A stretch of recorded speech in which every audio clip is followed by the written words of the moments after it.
trying. Well, she just found out that I was going to be giving this to her. We are proud to present the World Without Exploitation Guiding Star Award to Rebecca Bender, Yes. CEO and founder of the Rebecca Bender Initiative. As an activist, author, and entrepreneur, Rebecca has earned a distinct reputation as a trailblazer in the sex trade abolitionist movement. The specialized training she creates have equipped almost 120,000 professionals, including members of FBI, Homeland Security, local law enforcement, community leaders, and medical professionals, with the necessary skills to combat sex trafficking. Rebecca's commitment to empowering survivors is exemplified through her creation of Elevate Academy, the largest online school in the world. Can we get a clap? Yeah!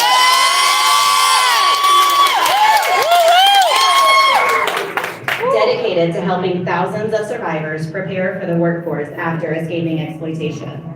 Her expertise and dedication have earned her a place on the United States National Advisory Council, appointed by the United States Attorney General, among many, many other accomplishments. Yes. Her visionary leadership and tireless efforts continue to illuminate the path for countless others, making her a true guiding star in the fight against sex trafficking. Yes. Personally, Rebecca has been my guiding star long before she ever dreamed of creating RBI. Right. Come on now. Her getting and staying away from our trafficker helped give me courage that I could too. Right. Her courage to use her story to make an impact gave me courage too. I imagine I'm not the only one in this room that's been impacted by her. So can everyone else that has been impacted personally by Rebecca Bender please raise your glass with me in my imaginary life.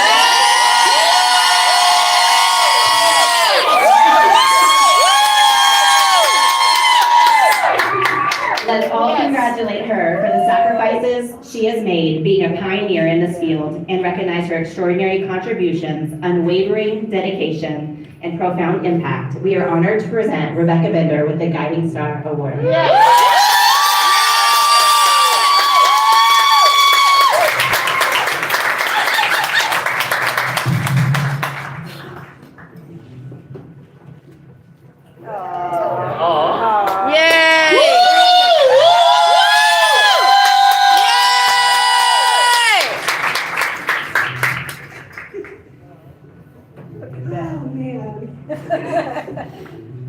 I was told I was supposed to say just a few things.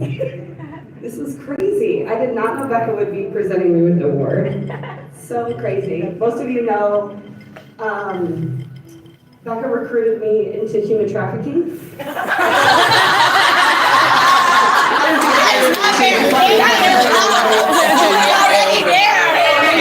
was already in the game, but she recruited me. But in a serious note, when Becca was able to finally escape, I had already been in the movement. I had already written my first book, and we reconnected, and I remember she drove to my house in Oregon, in my small farm town, in our trafficker's car. And my husband said, "Is this a good idea?" And I said, "Too late. I don't know, but she's out front." And that night, we sat on the couch for hours, being reunited. And I said, "Becca, I think we were trafficked." And she said, "No, it was just hoes." What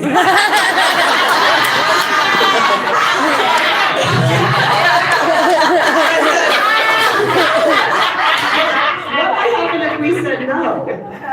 And she got real serious, and she said, no wasn't an option. And I said, I think that's kind of the point. And so be able to recruit her into the movement. To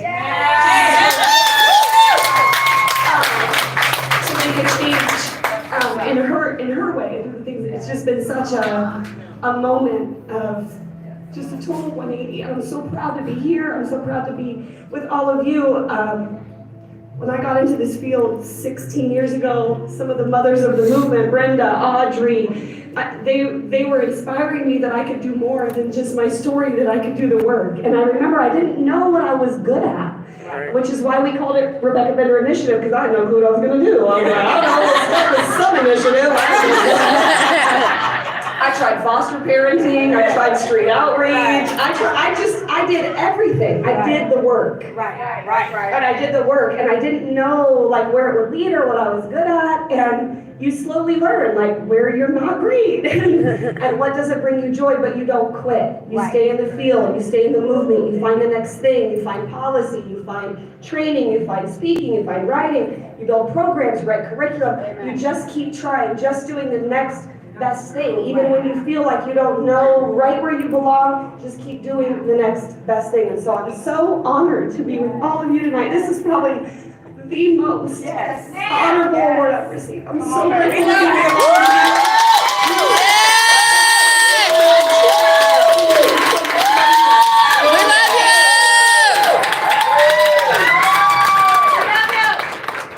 We love you.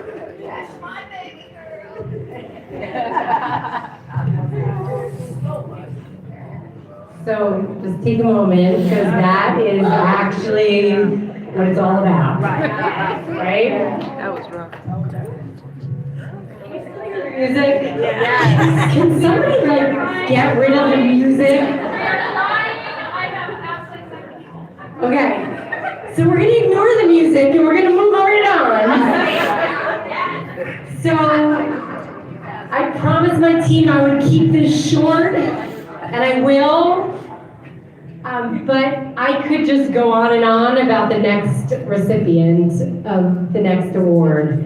Many of you know the incredible work that Janet Jensen and the Jensen Project do. But for the last several years, I've had a front row seat, and I've had the honor of working side by side with Janet on legislative work. And boy, is Janet one fierce advocate. She is powerful, she keeps it real always, and she has a gigantic heart. So here to present Janet with the sparking or sparkling, whatever you want to call it, Transformation Award is 2/3 of our trio, Yasmin Baffa and Eleanor Gaetan, and I've been told I've been talking too much, so I'll sit this one out. Eleanor.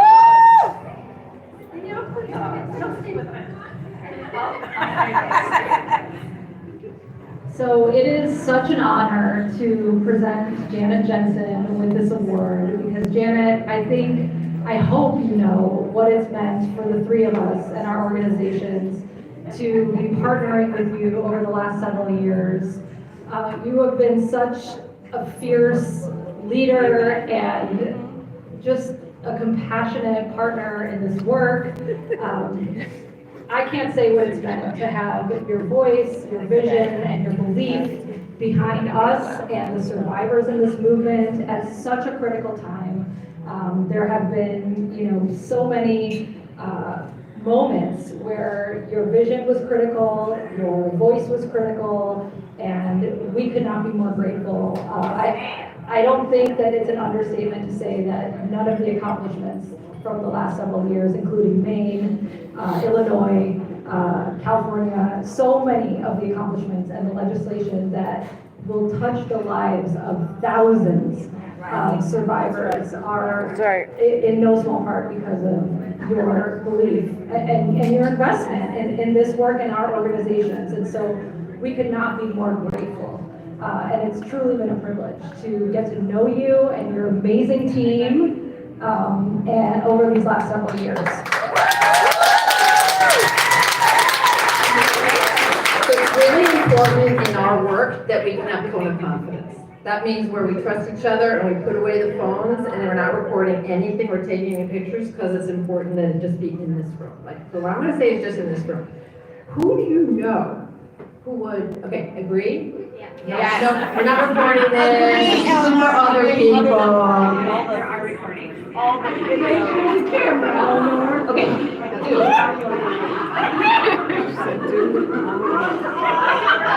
Oh, wait.